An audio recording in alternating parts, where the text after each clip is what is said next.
Bana, hii safari ya kufuzu World Cup kupitia playoff ni ndefu.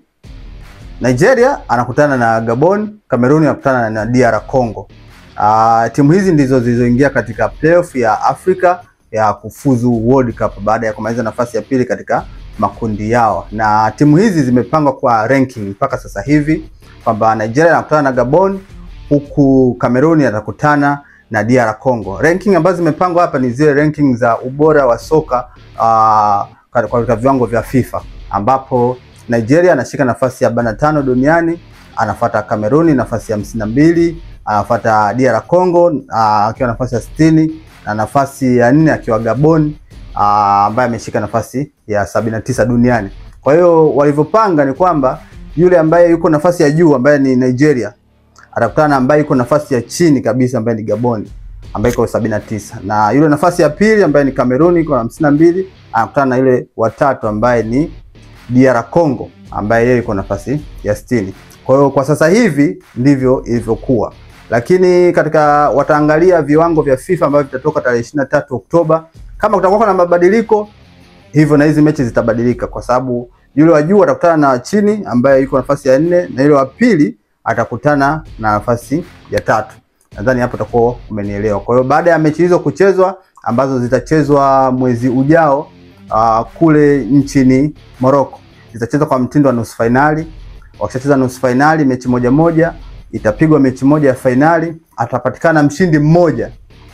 Huyu mshindi mmoja anayepatikana ataungana na timu zingine kutoka mabara manne ambayo ni OFC, AFC, CONMEBOL na CONCACAF, ambao yenyewe itatoa timu mbili. Kwa hiyo zitakuwa timu 6 kwa jumla, ambazo timu hizi 6 zitapangwa kwenye ranking za FIFA kutoka timu ya kwanza mpaka ya 6. Kasafari karefu sana akajabani. Timu ya kwanza mpaka ya 6. Zile timu mbili za juu zenyewe zitatengwa. Alafu hizi timu 4 za chini zitawekwa kwenye mtindo wa nusu finali. Kwa hiyo watacheza mechi moja hizi timu 4 za chini baada ya kupanga hizo timu 6 kwenye ranking. Hizi timu 4 za chini zitapangwa, alafu zitagawanywa timu mbili ambazo zitachezwa mechi moja. Atapatikana mshindi mmoja ambao hao watakuwa washindi wawili.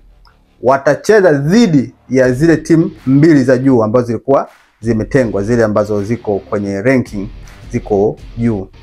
Kwa hiyo hao washindi wawili wanaopatikana watacheza na zile timu 2. Kila mtu atacheza mechi yake ambayo itakuwa finali, na washindi wawili wanaopatikana hapo ndio wataenda kufuzu World Cup. Na mechi hizo za kufuzu zitachezwa katika nchi ya Mexico mwakani mwezi Machi. Kwa hivyo ndivyo safari ya kufuzu World Cup kutoka kwa timu ambazo zimefuzu kutoka Afrika. Safari yao ndio itakavyokuwa mpaka kuingia World Cup. Zinaingia timu 2 kupitia playoff ya dunia nzima. Kwa hiyo Cameroon, Nigeria, Gabon na DR Congo, hiyo ndio nafasi yao ya kufuzu kupitia playoff.